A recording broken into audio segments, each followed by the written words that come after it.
พุทธังอภิปูชยามิอิมินาสการเรนะธัมมังอภิปูชยามิอิมินาสการเรนะสังฆังอภิปูชยามิอรหังสัมมาสัมพุทโธภควาพุทธังภควันตังอภิวาเทมิสวากขาโตภควตาธัมโมธัมมังนัมมัสสามิสุปฏิปันโนภควโตสาวกสังโฆ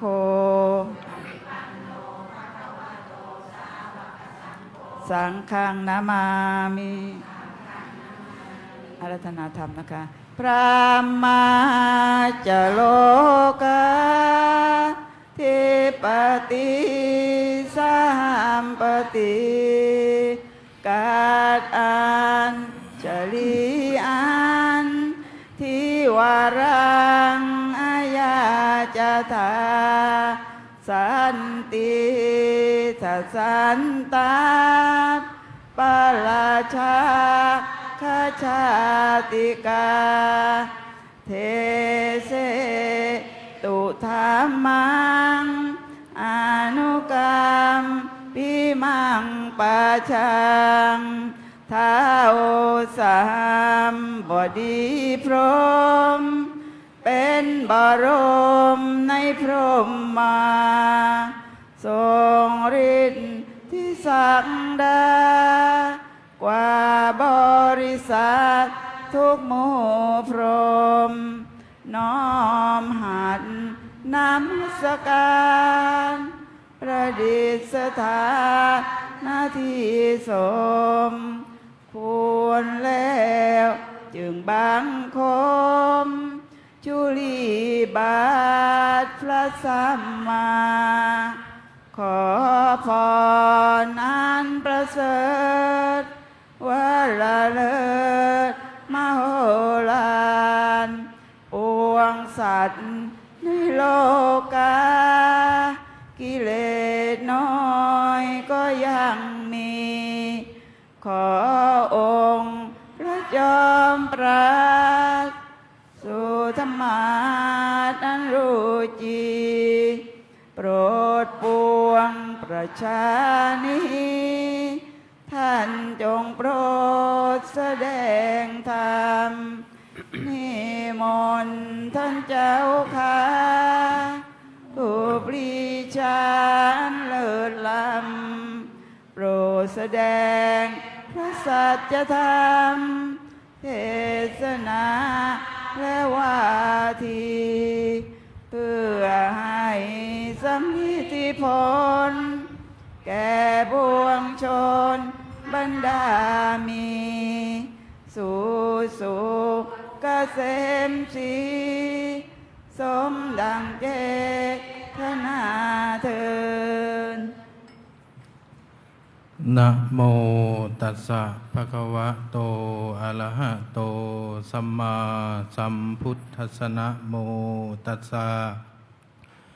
ภะคะวะโตอะระหะโตสัมมาสัมพุทธัสสะนะโมตัสสะภะคะวะโตอะระหะโตสัมมาสัมพุทธัสสะ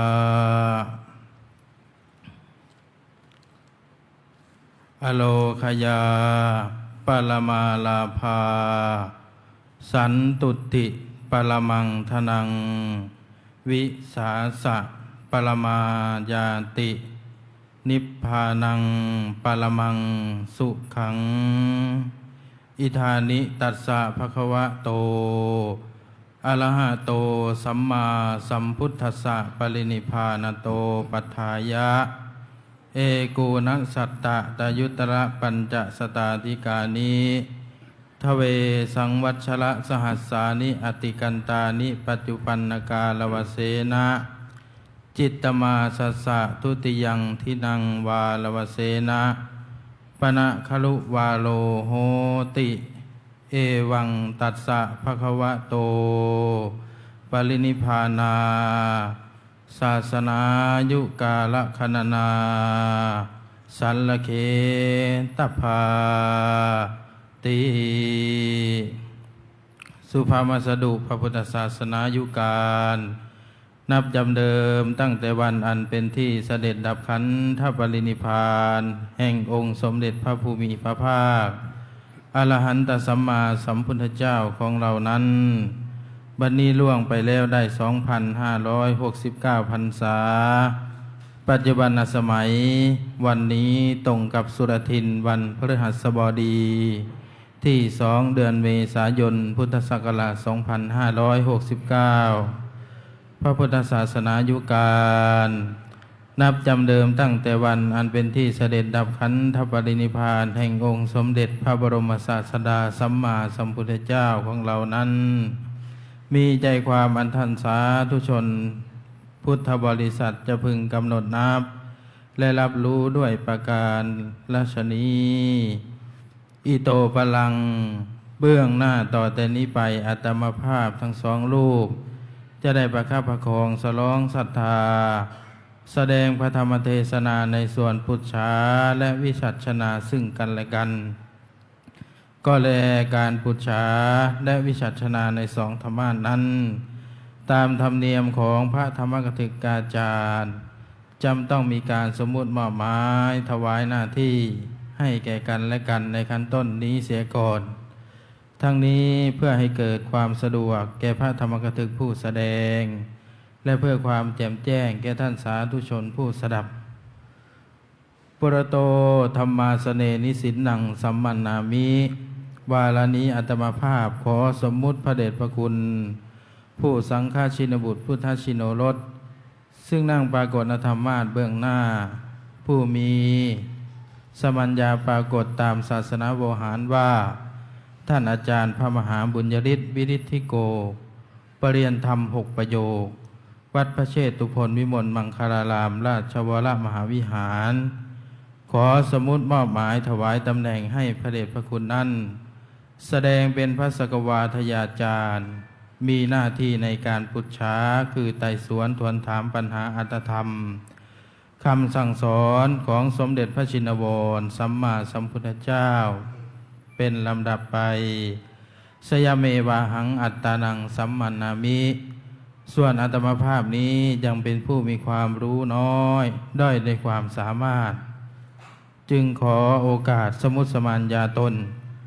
เป็นผู้แสดงในตำแหน่งแห่งพระปรวาทยาจารย์มีหน้าที่ในการวิชัชนาตัดสมาสาธโวเพราะฉะนั้นขอท่านสาธุชนผู้มีศรัทธาอุบาสกอุบาสิกาผู้ใจบุญทั้งหลายจงได้โปรดตั้งโสตประสาทของท่าน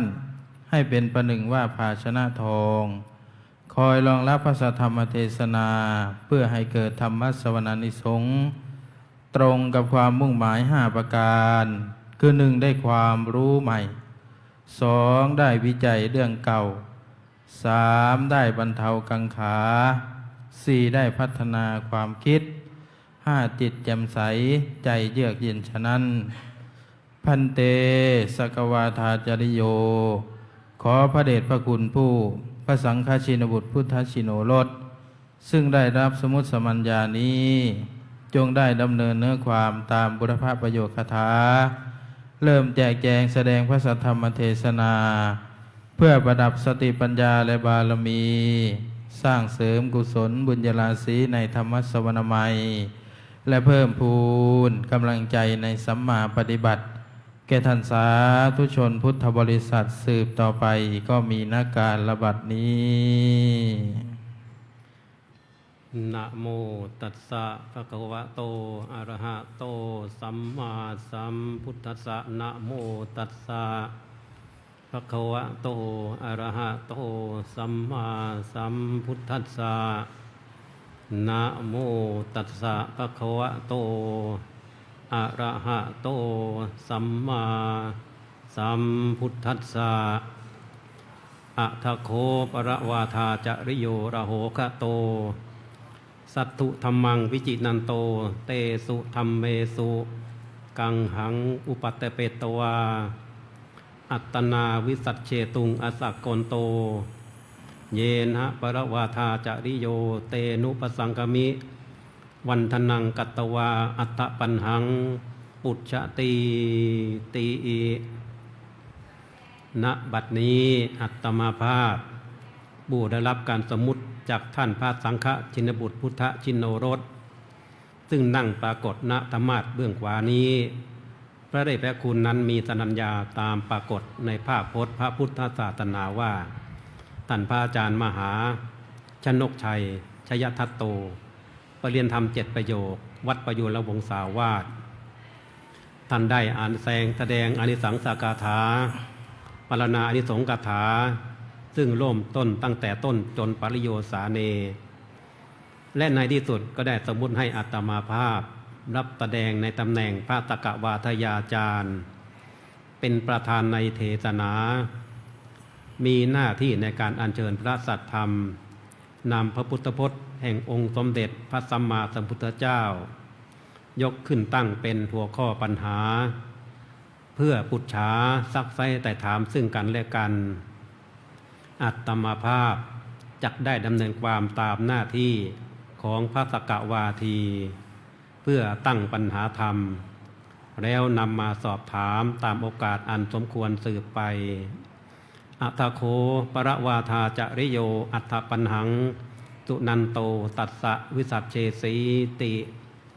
การปุจฉาวิสัชนาปัญหาธรรมในรูปของการสนทนานั้นพระพุทธเจ้าทรงตรัสว่าเป็นมงคลดังมีพระบาลีว่าธรรมสากัจฉาเอตัมมังคารมุตตมังการสนทนาธรรมเป็นมงคลประการหนึ่งและทรงตรัสไว้อีกว่ากาเลนะธรรมัสสวนังเอตัมมังคารมุตตมัง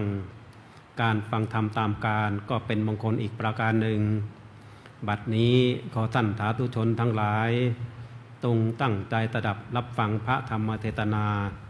ในลำดับต่อไปความสันโดษพอใจในสิ่งของเช่นเงินทองของตนแม้ล้นหลายเมื่อมีน้อยจ่ายน้อยค่อยสบายความจนหายเหลือรับกลับมั่งมีขอเจริญพรท่านสาธุชนทั้งหลายวันนี้ก็เป็นอีกวาระหนึ่งที่อาตมาภาพ2 รูปจะได้มาประคับประคองฉลองศรัทธาที่ได้มาตอนเช้ามาตอนเมื่อกี้นี้พระอาจารย์เดินมาช้าหน่อยนะเดินมาช้าหน่อยครับเพราะปกติเนี่ยจะมาเร็วมารถส่วนตัวนะอาจารย์มารถส่วนตัวรถส่วนตัวเนี่ยแต่ตอนนี้นี่สถานการณ์โลกมันไม่ธรรมดานะจะไม่ยอมน้ำมันแพงแล้วครับมันแพงสถานการณ์วิกฤตกำลังวิกฤตนะพรุ่งนี้จะ50 บาทแล้ว50 บาทก็ดูญาติโยมก็น้อยลงแต่ทั้งว่าติดขัดเรื่องปัญหาลดค่าน้ำมันลดหรือเปล่าคุณโยมเห็นหายไปหลายท่านแล้วนี่เจอพิษเศรษฐกิจการน้ำมันลดใช่ไหมอาจารย์ครับผมตัวนี้ไปไหนมาไหนก็ต้องมามัดระวังนะสถานการณ์โลกสถานการณ์รอบข้างเราแม้แต่สถานที่ธรรมะที่แล้วนี่ไม่ใช่เป็นอย่างนี้พระอาจารย์ครับใช่ไหมวันนี้ก็เปลี่ยนอีกแล้วเนี่ยแต่ว่าโยมเปลี่ยนใช่ไหมครับเจอพิษช่วงฤดูร้อนกันไปใช่ไหมเจอพิษร้อนกันไปเจอพิษร้อนไม่ไหวต้องมาจุดตรงนี้ใช่ไหมพระอาจารย์ก็ดีแล้วไม่ต้องเป็นแงนมองที่หลังซ้ายขวาทีซ้ายทีขวาทีมองได้เต็มหน้าพระอยู่ตรงหน้าเนี่ยครับก็ถือว่าญาติโยมยังก็เรียกว่าสันโดษนะอาจารย์สันโดษก็คือที่เรายกขึ้นมาเป็นหัวข้อเนี่ยครับผมญาติโยมสันโดษก็คือยินดีพอใจในสิ่งที่มีครับผมยินดีพอใจที่จะฟังพระอาจารย์เทศครับผมก็เลยมานั่งตรงนี้ทีนี้ก็คือ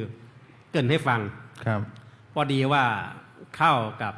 หัวข้อว่าสันโดษที่ตกขึ้นมาเนี่ยครับสันโดษสถานการณ์โลกเนี่ยตอนนี้กำลังร้อนแรง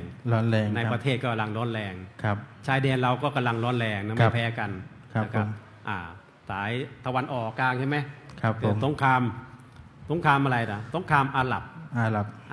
บก็มีตัวแทนของอิหร่านเนี่ยเราเห็นรู้กันอยู่เป็นเขาเรียกว่าเป็น คลังน้ำมันโลกบาง ทาง เถอะ น้ำมันโลก แบ่งเป็น2 ฝั่ง2 ฝ่าย ครับผม ก็มีพวกต่างประเทศเป็นเพื่อนบ้านใช่ไหม ครับผม มีอเมริกาแล้วก็อิสราเอลนี่ก็เป็นสมรภูมิหนึ่ง ครับ ส่วนอีกสมรภูมิหนึ่งก็คืออะไรพระอาจารย์ สมรภูมิไทยกัมพูชา ไทยกัมพูชาต่างประเทศอีกก็มีรัสเซียกับยูเครนก็ยังไม่จบ ครับผม ไอ้แม่เราก็ต้องติดตามข่าวสารเพราะว่ามันกระทบกระเทือนถึงความเป็นอยู่ของ บ้านเราแล้ว บ้านเราเหมือนกัน ครับ เพราะนั้นก็เลยว่าธรรมะเนี่ยมันจะช่วยให้เราคลายความเดือดร้อนได้นะพระอาจารย์ เดือดร้อนได้ เราต้องปรับตัวนะต้องปรับตัวเข้ากับสภาวะเพราะนั้นแล้วไอ้ความสันโดษในบ้านที่เกิดขึ้นมาเนี่ยมันเป็นยังไงครับอาจารย์ อ๋อสันโดษพระพุทธเจ้าก็ตัดไว้3 ประการนะครับ ครับ ก็คือ1ยถาลาภะสันโดษครับผม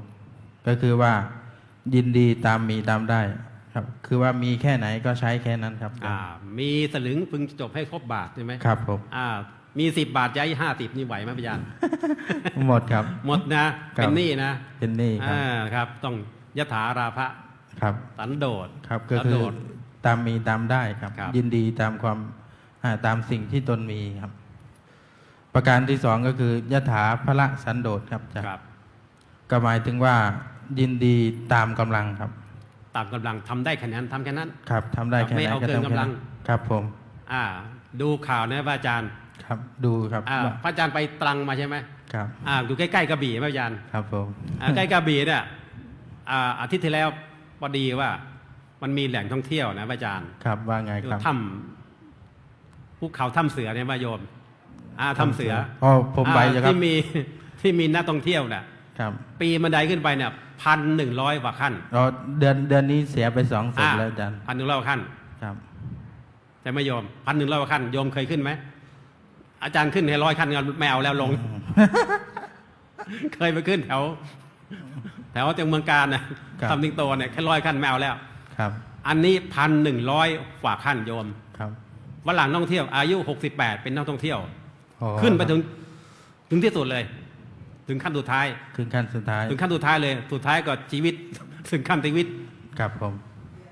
หมดเลยครับ นั่นเลย 4 ปียาก็ไม่ไหว ครับ ถ้ำเสือกระบี่คุณโยมขึ้นไปหนุ่มบนยอดเขาน่ะสุดท้ายแล้วตบแรกนี่อายุ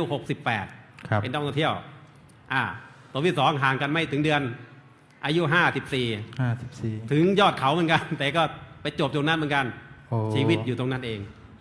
ขึ้นไปแล้วก็ถือว่าเป็นสิ้นสุดของชีวิตคงจะกำหนดชีวิตไว้ตรงนั้น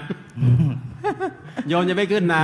ครับ จะไม่ขึ้นนะ อากาศร้อนครับ 1,100 ขั้นมันต้องรู้กำลังใจกำลังฝรั่งผู้ชาย โอ้ ผู้ชายแข็งแรงนะครับ พยายาม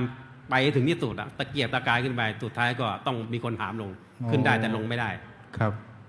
อากาศร้อนด้วยหรือเป กา ล่า ศ ครับ ร้อนคุณโยม ครับ เพราะนั้นแล้วต้องทำอะไรก็ต้องตามกำลังตัวเอง โอ้ครับ อย่าไปฝืนคุณโยมอย่าไปฝืนอย่าไปฝืนเห็นไหมเนี่ย เห็นว่า เราคิดว่าเรามีสุขภาพแข็งแรงนะครับ สุดท้าย ผม ก็ไปไม่รอด ครับ วันนั้นพยายามอาจารย์ก็พยายามรักษาอาบุญรักษาไว้โยม บุญรักษา ไว้บุญรักษาไว้ โอ้ครับ ครับบุญรักษาไว้ข้อที่2แล้วข้อที่พอไปข้อที่3อาจาร ข้อ ย์ ที่3ก็คือยถาสารุปะสันโดษนะครับ ครับ ยินดีประมาณว่ายินดีฐานะรูปลักษณ์ของตนครับ ตามฐานะตาม ครับ สมควร ตามสมควร ก็บอกว่าตามฐานะตามสมควรนี้อาจารย์ไม่เกี่ยวกับสิกขาบทเหมือนกันนะในปาติโมกข์ ครับ ข้อ ห ไหน รือว่า ครับ หรือว่าเกี่ยวกับสังฆกรรม สังฆกรรม สังฆกรรมยถาสารูปานี่เกี่ยวกับตามสมควรกับฐานะ อย่างเช่นว่าวิธีการกฐินเนี่ย ครับ การกฐินก็จะนั่งลำดับพรรษาของ ครับผม พระภิกษุตามนามพรรษานะครับก็ต้องนั่งเรียงกันไปตามพรรษาไม่ใช่ว่า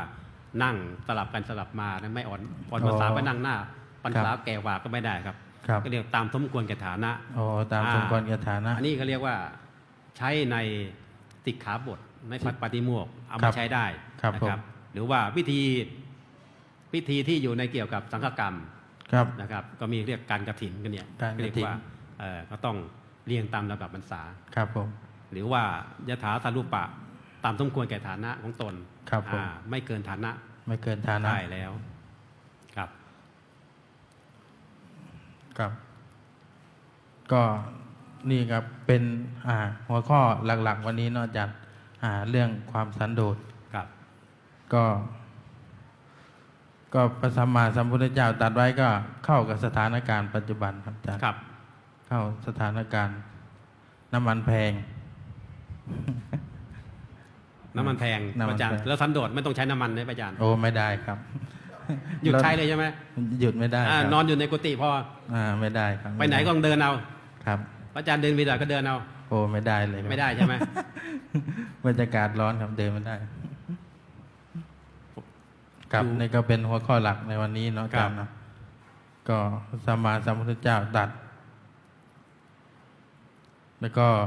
จริงๆใน3ข้อนี้พระอาจารย์ก็บอก ครับ ยถาสรูปะสันโดษ ครับ ยถาลาภสันโดษ ครับว่าไงครับ ยถาสรูปะยถาพระสันโดษเนี่ย ครั จ บ ริงๆอยู่ในสิกขาบทที่บอกว่า สิกขา ป บ รับ ท ในสิกขาบทในปาฏิโมกข์227 ข้อศีลของพระศีลของพระเนี่ย ครับ บางสิกขาบทก็มีเกี่ยวกับสันโดษนะพระอาจารย์ ครับว่าไง อย่าง ครับ เช่นว่า ในหมวดปาจิตตีเนี่ยอาบัติปาจิตตี มา ท่านบอกว่า ปาจิตตี ห้ามเก็บอติเลกบะอติเลกจีวรเกิน10 วัน โอ้ เพราะนั้น 10 ปรับ บาทปรับ อาบัติ ปรับอาบัติ นี่สกีปาจิตตี โอ้ เพราะฉะนั้นในสิกขาบทของพระก็มีบอกว่าให้ปรับเป็นอาบัติเนี่ย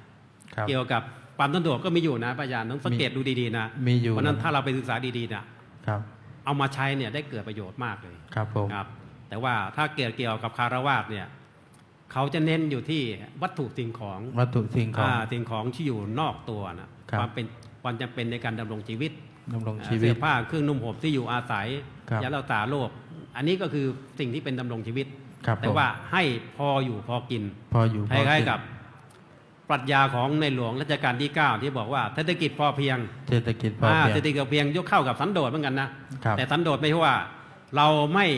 ทำอะไรเลย ให้ทำอะไร อยู่ เลย เฉยๆเนี่ย อยู่เฉยๆ ไม่พัฒนาประเทศ ครับ แต่ความหมายเนี่ยมันคนละความหมายกัน คนละความหมาย ถ้าบอกว่าสันโดษเศรษฐกิจพอเพียงเนี่ยท่านบอกว่ามีการใช้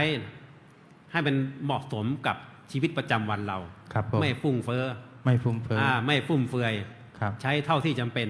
ครับ ใช้ที่จำเป็นเห็นไหมอาจารย์ ครับผม เหลือก็แจกจ่ายกันไป เหลือก็แจกจ่าย เป็นการอนุเคราะห์สังคม เพราะฉะนั้นแล้วอายุเศรษฐกิจพอเพียงเนี่ยของในหลวงรัชกาลที่9นะครับ ยังใช้ได้จนตลอดไปนะพระอาจารย์ ใช้ได้ใช่ไหมครับ จริง ๆ แล้วก็พระองค์ท่านก็ดำริมาจากคำพระธรรมคำสอนของพระพุทธองค์นี่แหละ อ๋อมาจากตรงนี้แหละครับ ประยุกต์ใช้มาประยุกต์ใช้ให้เข้ากับแต่ ครับ เศรษฐกิจบ้านเมืองเรานะค ครั รับบ ผม ครับ ก็เรื่องความสันโดษนี่พระสัมมาสัมพุทธเจ้าก็เคยตรัดสอนพระเจ้าประเสนที่โกศลจ้ะ มีสมัยพุทธกาลด้วย ครับผม สันโดษนะครับครับ สันโดษก็พระเจ้าประเสนที่โกศลนี่ก็แบบว่า อันนี้ย้อนยุคใช่ไหมเมื่อกี้ ย้อนยุค เหตุการณ์ปัจจุบันนะครับ อันนี้เราย้อนยุคเลยนะ ย้อนยุค ย้อน ค ยุ รั ค บ ไปเมื่อ 2,000 กว่าปีนะครับ อันนี้เดี๋ยวโยมจะตามไม่ทัน ที่พระอาจารย์บอกยุคเศรษฐกิจปัจจุบันนี่ ที่ย้อนยุคไปพุทธกาลแล้ว ย้อนยุคไปพุทธกาลครับ ก็ อ่า พระเจ้าประเสนที่โกศลนี่เป็นคู่แขนของพระเจ้าพิมพิสารครับ เป็นคู่อริกัน คู่อริครับ ถ้าเปรียบเทียบสมัยนี้ก็ต้องเป็นโดนัลด์ทรัมป์ใช่ไหม โดนัลด์ทรัมป์กับอะไรนะกับคามานีใช่ไหม ครับ อิหร่าน ครับ หรือว่าเนทันยาฮูใช่ไหม ครับผม นี่เราท่องตามเหตุการณ์นะครับ ตัวละคร ครับ นะครับ ก็พระเจ้าพิมพิสารนี่ปกครองกรุงราชคฤห์ครับ กรุงราช ส่วน คฤห์ พระเจ้าประเสนที่โกศลนี่สาวัตถีใช่ไหมครับ ครับ อาจารย์ สาวัตถีกับกรุงราชคฤห์ ครับอยู่ไม่ไกลกันครับ สาวัตถีกับกรุงราชคฤห์ติดกันไหม ติดกันครับห่างกันน่าจะประมาณกิโลครับอาจารย์ อยู่โซนไหนโซนอ่าวเปอร์เซียหรือเปล่า โอ้ อิน ไม่ เดีย ใช่อ่าวเปอร์เซียนะ อินเดียตะวันออกครับ อินเดียตะวันออกนะครับ ครับ กรุงราชคฤห์กับสาวัตถี ครับ ครับ พระเจ้าพิมพิสารนี่เป็นคนที่สร้างวัดแรกถวายพระสัมมาสัมพุทธเจ้า พระเจ้าพิมพิสารนี่ที่ว่าสร้างวัดเวรุวัน วัดเวรุวั สร้าน งถวายแก่พระพุทธองค์ ครับ ไว้เป็นไงต่อ แล้วก็พระเจ้าประเสนที่โกศลนี่ อันนี้ผมตั้งข้อสังเกตนะครับ ตั้งข้อสังเกต อาจจะส่งอนาถวิธิกาเศรษฐีมานิมนต์พระพุทธเจ้าไปกรุงสาวัตถีครับ ครับเป็นทฤษฎีหนึ่งเหมือนกัน ครับทฤษฎีหนึ่ง ครับ อันนี้ก็มี ท่านอาจารย์เสถียรพงษ์วรรณปกท่านวิเคราะห์ไว้ครับ ก็ไปเอามาจากข้อเขียนของ มี ท่าน การวิเคราะห์เป็นอัตถกถาว่างั้น ครับผม ตีความ ตีความ ครับ อาจารย์เสถียรพงษ์ท่านบอกว่าศาสนานั้นรุ่งเรืองในกรุงราชคฤห์ของพระเจ้าพิมพิสาร ครับ กรุงสาวัตถีนี้ก็อยากได้ให้ศาสนารุ่งเรืองเหมือนกัน อ๋ออิจฉาเนี่ย อิจฉากัน อยากได้บ้าง ครับอยากได้ เห็น บ้าง เขาเจริญรุ่งเรืองอยากได้บ้าง ครับก็เป็น ครับ คู่แค้นที่อยู่เมืองข้างๆกันครับอาจาร อ๋อ ย์ ครับได้คราบข่าวสารมาตลอดเลย ครับได้ทราบ ดู ข่ว ทางอินเทอร์เน็ตบ้างกันเถอะ ครับก็ก็เลยคงส่งอนาถามิลิกาเศรษฐีนี่ไปนิมนต์พระสัมมาสัมพุทธ ส่ง เจ้า ทูตไปว่างั้นเนี่ย ครับ ส่งทูตไป ครับ ไปอาราธนานิมนต์ ครับผม พระพุทธเจ้า ครับมายัง อ๋อ กรุงสาวัตถี ให้มาโปรดกรุงสาวัตถีบ้าง ครับ เพราะว่า เรื่อง ราชคฤห์นั้นศาสนารุ่งเรืองแล้วครับ อ๋อรุ่งเรืองเจริญพอแล้ว ครับ เอา ผม มาฝั่งนี้บ้าง เอามาฝั่งนี้บ้าง อยากได้อยากได้ครับ ก็ประจวบเหมาะกับ อนาถามิลิกาเศรษฐีนี่ไปกรุงราชคฤห์พอดี อ๋อไปแล้วเป็นไงพระอาจารย์ ก็ได้ฟังธรรมแล้วก็เลื่อมใสแล้วก็นิมนต์พระสัมมาสัมพุทธ อนาถ เจ้า บิณฑิตส่งทูตไปนี่คืออนาถบิณฑิกาเศรษฐี ครับ เป็นคนมีปัญญาว่า คน งั้น มี แหละ ปัญญาครับ ไปฟังธรรมของพระเจ้าเกิดความเลื่อมใส ครับ ก็เลยเอามา ครับเอามายัง ทูลกับ พระเจ้าประเสนที่โกศล ปาเตนทุกโกตนครับ พระเจ้าประเสนที่โกศลก็เป็นพระเจ้าบิดินครองกรุงสาวัตถีครับ ครับ ก็อนาถามิลิกาเศรษฐีก็สร้างวัดเชตวันครับอาจารย์ สร้างวัดเชตวันคือเลื่อมใสพระพุทธองค์ใช่ไหม ครับ ก็ เลื่ เล อย มใส สร้างวัดเชตวันถวายพระพุทธเจ้าอีก ครับ เพื่อจะให้เป็นที่พักจำพรรษา ครับผม ครับ เป็นสองวัดเลยนะครับ พระเชตวันนี้ก็เป็นวัดที่พระสัมมาสัมพุทธเจ้าจำพรรษามากที่สุดหรือเปล่า ครับ เนาะก็พระสัมมาสัมพุทธเจ้าก็ตัดสอนพระเจ้าประเสนที่โกศลด้วยใช้สงครามจิตวิทยาครับ โอ้มีสงครามจิตวิทยาด้วย โอ้โห เพื่อให้พระเจ้า ไม่เล่นเฟกนิวนะ ไม่เฟกนิว อ ค ย่า รับ เฟกนิวนะ ครับก็สงครามจิตวิทยาก็คื ส อง ครามจิตวิทยา การแสดงธรรมให้พระเจ้าประเสนที่โกศลนี้เกิดความเลื่อมใสครับ เลื่อมใสไหมพระอาจารย์ ครับเลื่อมใสครับ โอ้แสดงธรรมแล้วเลื่อมใส ครับ เหมือนญาติโยมนั่งฟังธรรมแล้วเลื่อมใสได้ไหม เลื่อมใส หลับไหล หลับไหลกับเลื่อมใสเนี่ยมันคล้ายๆกันไหมโยม หลับใสเลื่อมใส ตอน เดี๋ยว บ่าย พูดเร็วๆก็หลับไหลเลื่อมใส ครับ จะหลับแล้วครับ ก็พระเจ้าประเสนที่โกศลนี้ก็ได้ฟังธรรมพระสัมมาสัมพุทธเจ้าโดยย่อๆสามประการครับอาจารย์ โอ้ได้ฟังธรรมอยู่3หัวข้อใหญ่ ครับ ๆ ก็คือว่า ว่าไงครับอาจารย์ จะรู้ว่าใครมีศีลหรือไม่เนี่ย ต้องอยู่ร่วมกันนาน อ๋อต้องทดสอบวิธีการทดสอบคือการอยู่ร่วมกัน ๆนาน อ๋อนานๆใช่ไหม ประการ วันต้องวันไม่ได้นะ ๆวันต่อวันไม่ได้ต้องใช้เวลาครับ ต้องใช้เวลานะครับ วันเวลาพิสูจน์ ครับผม ระยะทางพิสูจน์มาเนี่ยการเวลาพิสูจน์คน การเวลา เพราะ พิ ฉะนั้น สูจน์คน คนจะฟังธรรมะจะเข้าถึงต้องใช้เวลาเนี่ย ครับต้องใช้เวลา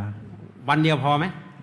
ยังคุณ ก็ โยมมาเนี่ยวันเดียวกลับไปเช้ากับเย็นพอไหม ก็แล้วแต่บุญนำพาวาสนาส่งครับ บุญ อา ทา จาร ย ย์ก็เหมือนสาวกของพระพุทธเจ้าก็บางคนก็ฟังทีเดียวก็บรรลุ อ๋อที่ ครับ บอกว่าฟังเทศน์นะเทศนาประโยชน์สาเนป ครับ สัตว์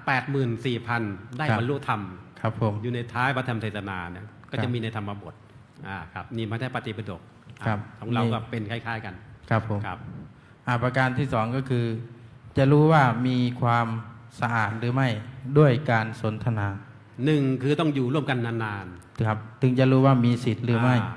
ใครจะแสดงฤทธิ์ออกมานี่ ครับ ต้องมาดู ครับ ต่อไปสองก็คือ สองก็คือว่าจะมีความสะอาด จะรู้ว่ามีความสะอาดบริสุทธิ์หรือไม่ก็อยู่รู้ได้ด้วยการสนทนาปราศัยกัน สะอาดบริสุทธิ์ ครับ ไม่ต้องอาบน้ำนะอาจารย์ โอ้ไม่ได้ครับ สะอาดบริสุทธิ์ ที่สะอาดบริสุทธิ์ ครับ ฟังโยมฟังก็ทั้งแม่งที่สะอาดบริสุทธิ์ ทำไม ใจบริสุทธิ์ ใจบริสุทธิ์ครับ ใจบริสุทธิ์ ใจสะอาดไม่พอต้องกาย ใจสะ สะ อา อา ด ดด้วย ใจสะอาดบริสุทธิ์ ครับ คือไม่อิจฉาตาร้อน ไม่อิจฉาตาร้อน ไม่คิดเบียดเบียน ไม่คิดอยากได้เขาไม่มีขโมยเขา ครับผม คืออกุศลมูลนั่นแหละ ครับ ต้องไม่มี ครับต้องไม่มี ครับ แล้วก็ประการที่สามครับว่าจะรู้ว่ามีกำลังใจเข้มแข็งหรือไม่ ก็ให้ดูเมื่อตกอยู่ในภาวะลำบาก อยู่ในว่าวิกฤต วิกฤต เพื่อนกำลังจะตายเนี่ยหนีไปก่อนเลย น้อยไม่ได้ครับ ใช่ไหม เพื่อนตาย ใช่ไหม แล้ว เพื่อนแดดร้อนเป็นลมนี่วิ่งไปก่อนเลย ไม่ได้ครับ ไม่ใช่นะอาจารย์ ครับ อยู่ในภาวะวิกฤตคืออะไร อยู่ช่วงขับขันน่ะ อยู่ช่วงคับ ต้อง ขัน คอยช่วยเหลือกัน ช่วยเหลือกัน ต้องคอยช่วยเหลือกัน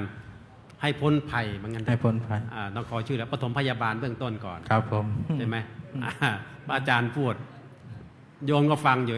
พระอาจารย์พูดอะไรต้องอธิบายก่อน ครับผม ขยายความหน่อย ขยายความ อ่า ก็ 3 ข้อแล้ว 3 ข้อนี่แหละครับที่พระสัมมาสัมพุทธเจ้าใช้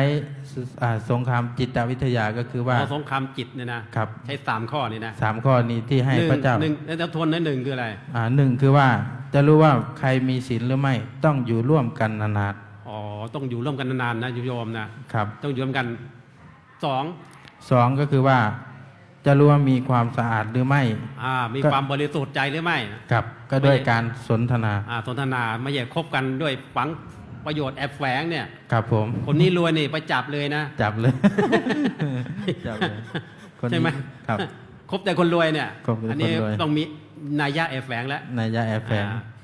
3 ก็คือ 3ก็คือว่าจะรู้ว่ามีกำลังใจเข้มแข็งหรือไม่ ก็ต้องเมื่อตกอยู่ในอันตรายครับ มีความก็ว่าเป็นมิตรแท้หรือเปล่า ครับ มิตรแท้หรือเปล่า มีใจเข้มแข็ง นี่3 ข้อนี่ ครับ คุณโยนมีคุณสมบัติ3 ข้อนี้ครบหรือเปล่านี่ ก็หรือเปล่า 3 ข้อครบนะ เอา1 ใน 3ก็ได้ครับ1 ใน เพราะคุณโยมนี่สีขาวรับศีลไปแล้ว 3รับศีลไปแล้ พ ว ระอาจารย์นี่พิสูจน์ได้เนี่ยรับศีลไปแล้ว รับศีลไปแล้ว สีขาวด้วย สีขาวด้วย มันน่าจะได้นะ ได้ โอเคไหมอนุโลมได้นะ นะอนุโลมได้ แสดงว่าใครครบสีขาวคุณโยมรับศีลแล้วนี่สบายใจได้ ครับ สบายใจได้บริสุทธิ์ใจ บริสุทธิ์ใจ แล้วก็ฟังเทศน์มาหลายปีแล้ว ครับ อยู่ร่วมกันมานานแล้ว อยู่ร่วมกัน จ มา ริงๆ นา นะคุณโยม3 ข้อที่อาจารย์ยกกันมานี่ ครับ คุณโยมนี่ครบแล้วนะ ครับ อยู่ร่วมกันมานานแล้วก็อยู่หน้าเดิมนี่แหละ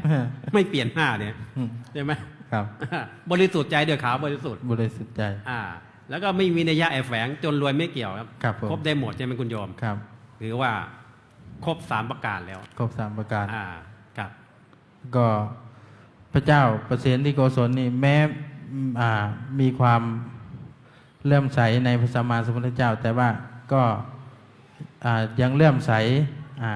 พวกนิคนนะครับอาจารย์นิคนหรือชีเปื่อย ยังจิตใจยังมีของเก่าอยู่ มีของเก่าอยู่ ของเก่าคือพวกนิคนชีเปลือยเขาเรียกว่ามีหลายลัทธิ หลายลัทธิ จะเชื่อใครดี จะเชื่อใคร หรือพระอาจารย์เทศน์นี่มีหลายองค์เนี่ยจะเชื่อใครดี จะเชื่อใครดี ใช่ไหม ครับ ต้องจิตใจต้องมั่นคง ต้องมั่นคง แล้วพิสูจน์ยังไงพระอาจารย์ ก็3 ข้อเมื่อกี้ครับ ต้องใช้3 ข้ออีกแหละเป็น ครับ เป็นข้อมูลหลัก ข้อมูล เบื้ ห อ ลัก งต้นเลย ครับ อันนี้ อยู่ร่วม เป็น กันนาน ครับหลักฐานที่มีอยู่จริง เขา ที่ พูดหยาบๆก็คืออยู่ร่วมกันนานๆแล้วจะรู้สันดาน โอ้ขนาด ประมาณเลยใช่ไหม ครับ ใช่ไหม ครับ นั่นแหละถูกต้องเลย ก็ ครั ได้ บ เลย แล้วก็พระเจ้าประเสนที่โกศลเนี่ยแม้มีความเริ่อมใสในพระรัตนตรัยก็ยังมีใจน้อมไปในพวกนิคนชีเปลือยที่คน แสดงว่าจิตใจยังไม่ตั้งมั่น ไม่ตั้งมั่น ในพระศาสนา ครับ ยังลังเลสงสัยอยู่ อย่างละเล แล้วทำยังไงต่อไปพระอาจารย์ ก็แม้ขนาดว่าเห็นชีเปลือยเนี่ยเดินมาก็ยังชีเปลือยเดินผ่านตนไปก็พนมมือไหว้แล้วก็กล่าวว่าความนอบน้อมจงมีแด่พระอรหันต์ทั้งหลาย โอ้ความน้อมน้อมจึงมีแต่พระหลานยังศรัทธาพวกชีเปลือยอยู่ ครับ ยังไม่คลายศรัทธาแต่ว่าก็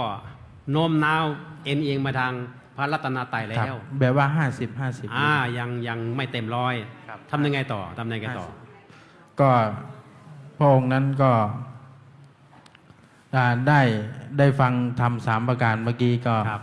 ทำให้พระองค์นั้นมีจิตใจที่มั่นคงในพระรัตนตรัยครับ เปลี่ยนเลยจาก ชีเปลือยไม่เอาแล้วทิ้งเลย ไม่เอาเลยครับ มาเอานับถือเอาพระรัตนตรัยเป็นที่พึ่ง ครับ คือ พุท พระ ธั พุท ง ธ ตนังกัจฉามิ ครับ ธัมมังตนังกัจฉามิสัง ครับ ฆั ผ ง ม ตนังกัจฉามิ ครับ โอ้เป็นที่พึ่ง เป็นที่พึ่ง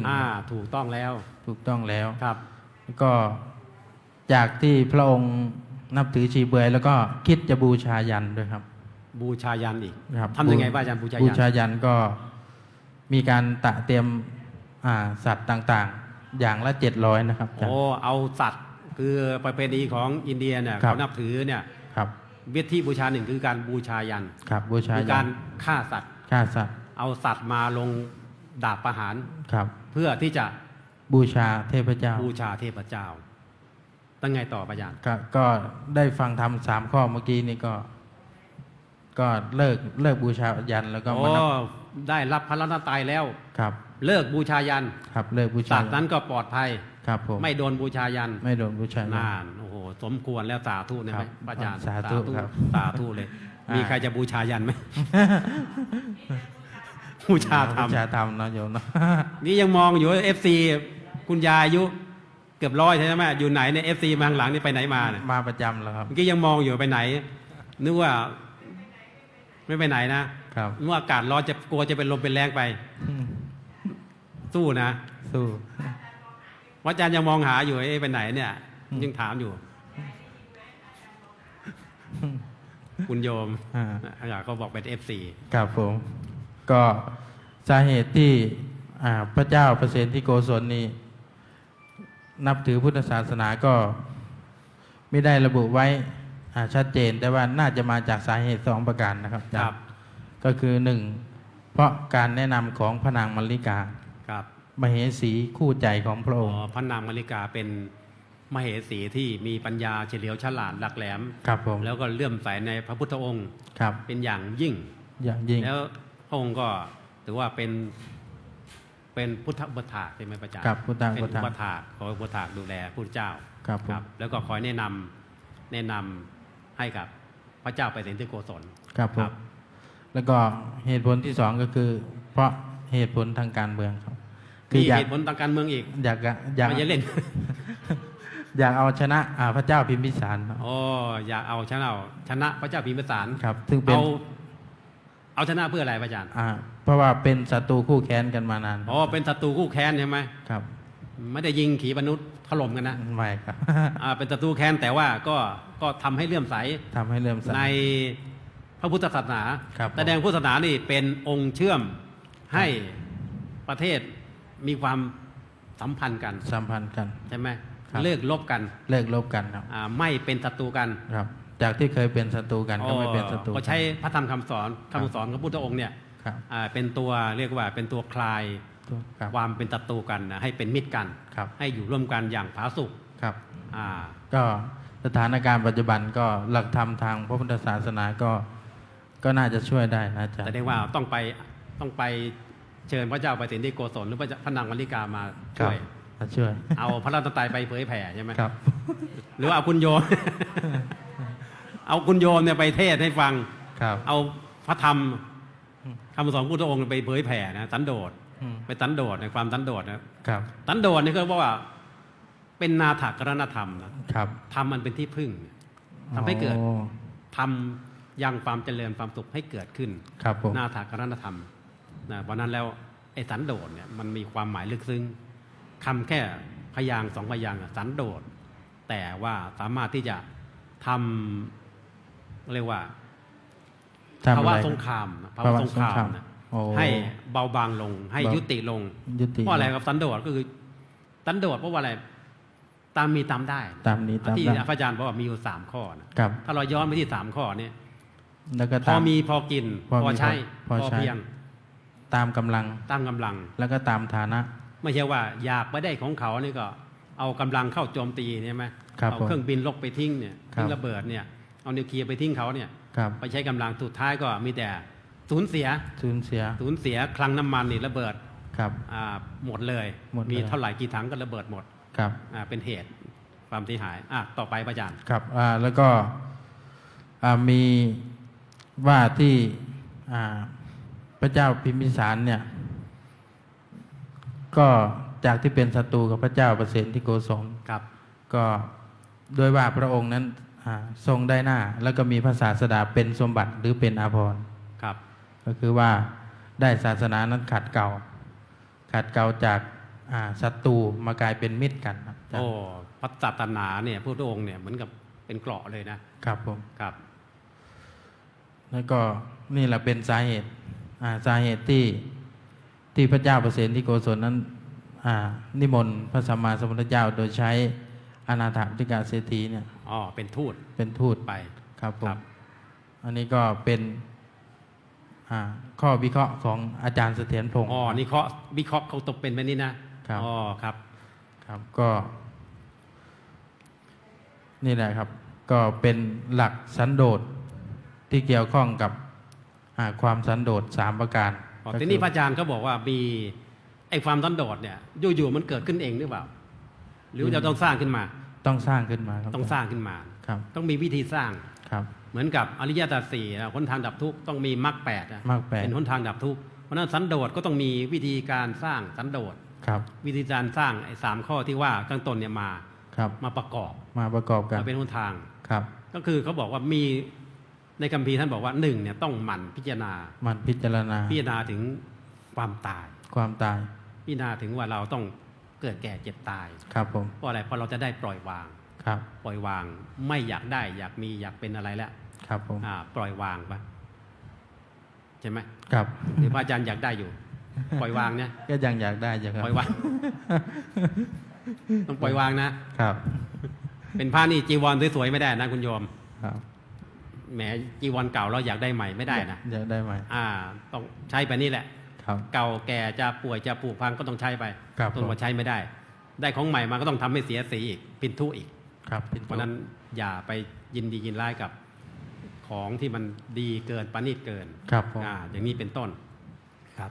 แล้วก็ต้องรู้จัก รู้จักอะไรครับ บริโภคอาหาร อ๋อ โภชเนมัตตัญญุตา ครับ รู้จักประมาณการในอาหารไม่ใช่กินแบบจูโชคเนี่ยกินจนท้องแตกนะครับ กินจนท้องแตกเนี่ยกินพอประมาณพออยู่ได้ ครับผม เหลือก็แจกเขาให้ทานเข้าไปอิ่ม1 คน ถ้าเราเหลือก็แจกคนอีก10 คนได้ ครับผม บิณฑบาตมาได้ก็อาจารย์ก็แจกให้หมดไป ครับ ไม่เก็บไว้นะ เก็บ เก็บ เก็บบ้าง แจกให้หมด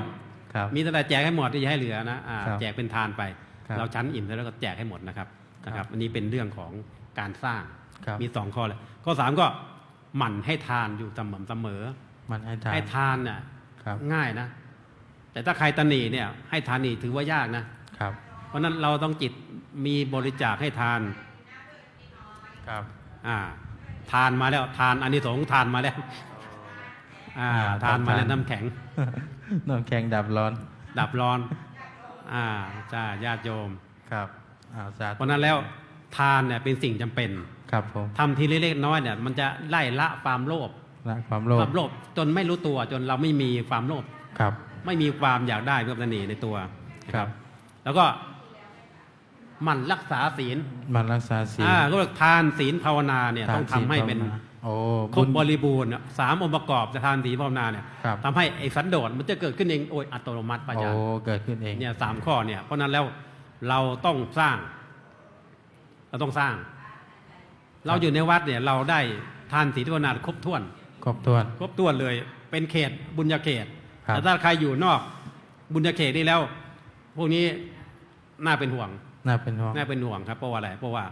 เขาอยู่ห่างไกล ห่างไกล ห่าง แล้ว ไกลพระศาสนาห่างไกลพระธรรมคำสอน ครับ นะเพราะนั้นแล้วไอ้คำทัพพระธรรมคำสอนเนี่ยเขาก็จะไม่นำไปใช้เพราะเขาต้องให้มีความรู้ความเข้าใจก่อน ถึงจะเอาไปปฏิบัติ ครับ จนเกิดประโยชน์ เกิดประโยชน์ นี่ก็เรียกว่าทานศีลเข้ามาเป็นเบื้องต้น แล้วก็หมั่นทำสมาธิ ทำสมาธิ มันทำสมาธิภาวนาเนี่ยนั่งภาวนาไป ครับ ยุบหนอพองหนอพุทโธพุทโธเนี่ยก็จะทำให้จิตใจเราเนี่ยเกิดเบาสบาย ครับเบา สบายนะมีความสุข ครับ สุขกายสบายใจ ครับ ก็คือมาจากพื้นฐานของสันโดษ ครับมาจากสันโดษ ในพื้นเนี่ยอาจารย์เพราะฉะนั้นสังคมไทยเนี่ยจะมีทานศีลภาวนาครบ โอ้ครับ เหมือนกับพระเจ้าเปรตที่โกศลใช่ไหม ครับ ที่บอกเมืองสาวัตถีก็มีผู้เจ้าไปเผยแผ่ศาสนาใช่ไหม ครับ เจริญรุ่งเรืองแล้วก็อยากได้มั่ง ครับ อันนี้ก็เหมือนกันประเทศไทยเรามีครบองค์ประกอบเลย ครับ ทานศีลภาวนา เพราะว่าศาสนารุ่งเรืองใน โอ้ ประเทศของเราเนี่ย ครับ เราก็เป็นก็เรียกว่าเป็นบุคคลที่มีโชค มีโช วา ค สนา ครับ มีโชควาสนาเพราะว่าเราอยู่กับพระศาสนามาตลอด ครับผม เพราะฉะนั้นประเทศชาติเราก็จะมีความสุขความเจริญ ไม่มีสงครามที่มันทำให้จนเกิดภาวะเขายากหมากแพงนะพระ ครั อา บ จาร ผม ย์ตอนนี้ก็แค่ผลกระทบเล็กน้อยคือน้ำมันแพงเท่านั้นเอ น้ำมั ง นแพง เราก็ปรับตัวให้อยู่ได้ ครับ น้ำมันแพงแล้วก็ไม่ใช้รถใครอยากจะซื้อรถใหม่ก็หยุดไว้ก่อน หยุดไว้ก่อน ทำไงไปใช้รถไฟฟ้านะโยม ใช้รถไฟฟ้านะคุณโยม น้ำมันแพงก็ใช้ไฟฟ้าแทนใช้ไฟฟ้าแทน ใช้โซล่าร์เซลล์ ครับ แล้วก็เราก็ต้องประยุกต์ใช้ให้ทันเหตุการณ์ ครับ ใช้จักรยานก็ได้นะโยมบอกจักรยาน ใส่จักรยาน จักรยานอย่าไปขี่ตากแดดนะไม่ชี ครับผม เป็นลมเป็นแรงขึ้นมานะไม่คุ้มอีก ครับ ต้องอยู่ในร่มนะเพราะนั้นระมัดระวังรักษาตัวครับ ครับ พระอาจารย์ มีอะไรเสริม มีสันโด อีก ษ ไห แล้วพระอาจารย์เขาบอกว่าอานิสงส์นะอานิสงส์ของสันโดษน่ะ ครับผม อานิสงส์ของสันโดษทำไมครับอาจารย์ อันนี้สงส์ของสันโดษ ครับ ว่าไงครับ อานิสงส์ของสันโดษเนี่ยทำให้เราเนี่ยมีความสุขกายสบาย มีความสุขกายประการที่หนึ่ง เนี่ยสุขกายสบายใจเพราะอะไรครับ ครับ เพราะว่าเราไม่ต้องไปเดือดร้อนดิ้นรนหา ครับผม ดิ้นรนหาไอ้ของที่เราไม่มีน่ะ อืม นะเหมือนกับเรื่องย่อก็มีเศรษฐีผู้สันโดษ ครับ เศรษฐีผู้สันโดษเศรษฐีเนี่ยปกติก็เป็นคนมั่งมีทรัพย์สินร่ำรวย ครับผม จะกินอะไรก็ใช้เนี่ยก็มีหาได้ทุกอย่างเลย ครับผม แต่เศรษฐีผู้สันโดษคนเนี่ยใช้ชีวิตติดดิน ติดดิน กินอยู่กับเหมือนคนธรรมดานะ โอ้ ไม่ต้องไปกินเหลากินหรูกินบนโรงแรม ครับ กินธรรมดาเนี่ย ครับ ก็มีคนไปถามว่า เอ๊ะทำไมท่านเศรษฐีเนี่ย เป็นคนขี้เหนียวตาเหนหรือเปล่าบอกไม่ใช่หรอก แต่เราเป็นคนพอกินพอมีพอกิน พอมี ใช้ พอกิน ตามสมควรกับฐาลูก ครับ เนี่ยเขาเนี่ยก็บอกว่าเลยพอใจในสิ่งที่มี พอใจในสิ่งที่มี เนี่ยก็เป็นอานิสงส์เพราะฉะนั้นทรัพย์ประเสริฐของเขาคืออะไรครับ ความสันโดษ ความสันโดษ ใช่ความสันโดษก็เป็นทรัพย์อันประเสริฐ ครับ ภาษาบาลีว่าไงพระอาจารย์ที่ขึ้นมาเนี่ย ขึ้นมาเมื่อกี้แหละครับ ครับ ก็อโลคยาปรมาลาภา สันตุติปรมังทนัง สันตุทิปรมังทนัง บิสสาสะปรมายาติ ครับ นิพพานังปรมังสุขังครับอาจารย์ โอ้แสดงต้องมีคำแปลนะพระอาจารย์ ครับก็คือว่าความไม่มีโลกเนี่ยเป็นลาภอย่างยิ่ง เป็นลาบนะ ครับอโลคยาปรมาลาภา แล้วก็สันตุติปรมังทนัง ครับ ก็หมายถึงว่าความสันโดษเป็นทรัพย์อย่างยิ่ง ครับ ประการที่สามก็คือว่าวิสาสะปรมายาติ หมายถึงว่า ญาตินั้นมีความคุ้นเคยเป็นอย่างยิ่ง ความคุ้นเคยเป็นญาติอย่างยิ่ง ครับความคุ้นเคยเป็นญาติอย่างยิ่ง ความคุ้นเคยเป็นญาติยิ่ง แล้วก็ประการที่สี่ก็คือว่า นิพพานังปรมังสุขังก็คือว่าพระนิพพานเป็นสุขอันยิ่งหรือเป็นบรมสุข เดี๋ยวพระอาจารย์แปลผิดให้แม่ชีแย้งขึ้นมานะ ไม่ได้นะ แม่ชีประเรียน5นะพระอาจารย์ ไม่ใช่ไปเรียน ไม่ได้นะครับ แม่ชีนี่เขาเรียนธรรมบทนะ อ๋อธรรมบท พระอาจารย์พูดผิดขึ้นมาบาลีนี่ ไม่ได้นะครับ ผม จะโดนคัดค้าน อืม ตามข้อแล้วพระอาจารย์ ครับ อ่า 4 ข้อครับ 4ข้อนะ 4 ข้อ โอ้ ที่ 4 ว่าโยก ข้อ มาวันนี้ครับ สันโดษใช่ไหมพระอาจารย์ ครับ ก็เป็นคาถาธรรมบทที่พระสัมมาสัมพุทธเจ้าตัดแสดงแก่พระเจ้าประเสนที่โกศล โอ้ ที่กรุงสาวัตถีครับ ครับ นี่เกี่ยวกับเรื่องสันโดษนะครับ ทีนี้พระอาจารย์ตอนเด็กๆก็ชอบฟังพวกนิทานนะคนเก่าคนแก่ก็จะชอบเล่านิทาน โอ้ ให้ เรื่อ ฟั ง ง เรื่องอะไรครับ นิทานอีสปเนี่ยเขาบอกว่า อ๋อ เอาไว้สำหรับหลอกเด็กเนี่ย เราเด็ก ทีนี้ไม่รู้ว่าคนใหญ่จะกล้าฟังหรือเปล่า ครับว่าไงครับ เอาให้หลอกคนใหญ่ อ๋อครับ นิทานอีสปเอาหลอกคนมีอายุไงคนมีอายุนะครับ นิทานอีสปเนี่ยก็ไว้เป็นคติ ครับ คติธรรมสอนเด็กๆสอนใจนี่แหละเพื่อให้ปลูกฝังให้เด็กมีคุณธรรม ครับ คนใหญ่ก็ฟังได้นะ ครับว่าไงครับ เขาบอกว่านิทานอีสปเรื่องน้ำกับงู น้ำกับงู น้ำกับงู ถ้าบอกไปเรื่องเด็กปั้นน้ำเป็นตัวเนี่ย อ๋อ ส่วนใหญ่คนได้ฟังมาแล้ว อ๋อ เรื่องน้ำกับงูเนี่ยเป็นเรื่องแปลกนะครับ น้ำเนี่ย มันไหลไปตามห้วยน้ำลงคลองใช่ไหมมันอยู่ทะเลใช่ไหม ครับ ไอ้น้ำก็ไหลไปเรื่อยเนี่ยตามขอบตามสระอะไรเนี่ย มีที่ไหลมันก็ไหลไป ครับ ไหลจากที่สูงลงที่ต่ ครับ แต่ไงงูตัวเล็กๆเนี่ยมันก็เลื่อยไปตามที่อยู่ของมัน ครับ วันหนึ่งนะไอ้น้ำเนี่ยมันก็บอกว่าไอ้ตัวงูกระจ้อยร่อยเนี่ยสู้เราไม่ได้ ครับ เราเนี่ยไหลไปทั่วแผ่นดิน ครับ ไหลไปทั่วทุ่งน้ำเลย ครับ เจ้าจะสู้อะไรข้าได้ ครับ ข้าเนี่ยตัวใหญ่ไปที่ไหนก็ได้ ครับ ไอ้งูก็บอกว่า ท่านไหลไปไหนก็ได้นะแต่ท่านไม่มีอิสระ ไม่อิสระอย่างโยม ก็ต้องไหลไปตามคลองนะมีขอบมีแก่งต้องไหลไปตามคลอง อ๋อ อยู่ตามฝั่งเลยอะ ครับ อยู่ ผม ขังอยู่ ครับ ไม่เป็นอิสระ แต่งูตัวล่อยจ้อยเนี่ย บนบินเป็นแผ่นดินไปไหนก็ได้ อ๋อ เห็นไหม ครับ มีความอิสระ สละ อิสระไปไหนก็ได้ มีอิสระเสรี ครับ แต่น้ำนั้นมีอิสระมันอยู่ในแก้วก็ต้องอยู่ในแก้วโดนขังอยู่ ครับ เขาก็เลยเปรียบเทียบว่าจงพอใจ จงพอใจ จงพอใจถึงจะตัวเล็กเราอิสระ ครับ เขาบอกว่าถึงจะใหญ่นะแต่ไม่มีอิสระไม่มีความอิสระ ครับผม แต่ตัวเล็กนี่มีอิสระ อ๋อ เนี่ยเขาบอกอุปมาอุปไมยอย่างนี้ อ๋ออุปมา อาจารย์เป็น อุป ค ไมย ติธรรม ครับ เพราะนั้นใหญ่แต่ไม่มีอิสระ โอ้ โยมอย่าเป็นคนใหญ่ แต่ขาดอิสระนะอย่างเป็นหัวหน้านำนี่ไปไหนไม่ได้นะ อืม เป็นหัวหน้านำสวนเนี่ย อืม ไม่ได้นะ ครับ เดี๋ยวสมาชิกถามหา ครับ หัวหน้าทีมไปไหน ครับ ไม่มีคนนำทีหนึ่งมีตำรองอีก ครับ ไอ้เนี่ยขาดอิสระ อยู่ใกล้ๆเราขาดอิสระ แต่ ครับ ถ้าเป็นลูกทีมสมาชิกเนี่ย มีอิสระมาก็ได้ไม่มาก็ได้ ครับผม แต่ถ้าหัวหน้าหายนี่ลูกทีมต้องถามแล้ว ครับ หัวหน้าไปไหน อืม ใช่ไหมโยมขาดอิสระนะเหมือนน้ำกับงูเนี่ยเหมือนกับ ครับ งูเป็นคติธรรมว่าอาจารย์ อ๋อ อ๋อครับสรุปเลยว่าอาจารย์ วันนี้ก็โยมทั้งหลายเนาะมาฟังธรรมก็อาตมาภาพทั้งสองรูปก็ใช้เวลามาพอสมควรก็คือว่าด้วยเรื่องสันโดษสามประการ ก็คือหนึ่งยถายถาลาภสันโดษก็คือยินดีตามมีตามได้ แล้วก็ประการที่สามก็คือว่ายถาสารุปะสันโดษก็คือยินดีตามฐานะของตนสุดท้ายนี้ให้ญาติโยมทั้งหลายมีจิตใจเข้มแข็งให้มีจิตใจเข้มแข็งผ่านพ้นวิกฤตที่มีในปัจจุบันก็คือน้ำมันแพงแล้วก็อากาศร้อนโดยมีใจที่เข้มแข็งถ้ามีใจที่เข้มแข็งนี้เอาชนะทุกสิ่งทุกอย่างได้ เทศนาปริยูสาเนในอวสานการที่สุดลงแห่งพระธรรมเทศนานี้รัตนัตยานุภาเวนะรัตนัตยเตสสาด้วยอานุภาพแห่งพระรัตนตรัยด้วยเดชะแห่งพระรัตนตรัยจงคุ้มครองอภิบาลรักษาญาติโยมสาธุชนคนดี ซึ่งมาประชุมพร้อมกันณสถานที่แห่งนี้ขอญาติโยมทั้งหลายจงปราศจากทุกข์ปราศจากโศกปราศจากโรคปราศจากภัยคิดสิ่งหนึ่งสิ่งใดที่เป็นไปโดยชอบประกอบด้วยธรรม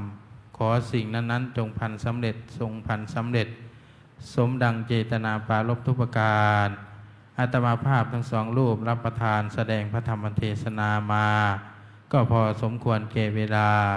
ขอยุติลงคงไว้แต่เพียงเท่านี้เอวังก็มีด้วยประการราชนี้ สาธุ สาธุ สาธุเอาขอเชิญถวายนะคะตัวแทนถวายปัจจัยทายธรรมนะคะอันนี้ต่างวัดอยู่นี่นะจิมธรรมะแรกสาธุ สาธุธรรมะที่สองนะคะ สาธุ สาธุใครจะติดกันเทศก็ขอเชิญนะคะ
ให้พร เสร็จแล้วนั่งที่รับพรนะคะ ตรวจน้ำรับพรนะคะ รับพรพร้อมกันนะโยมนะยะถาวลิวหาปุราปริปุเรนติสาคลัง เอวะเมวะอิโตทินังเปตานังอุปกปปติอิชิตังปฏิตังตุมหังคิปะเมวะสมิจตุสพเพปุเรนตุสังกปาจันโทปนลโสยะถามณิโชติลโสยะถาสัพพีติโยวิวัชชันตุสัพพโลโควินัสสันตุมาเตภวัตวันตรายโย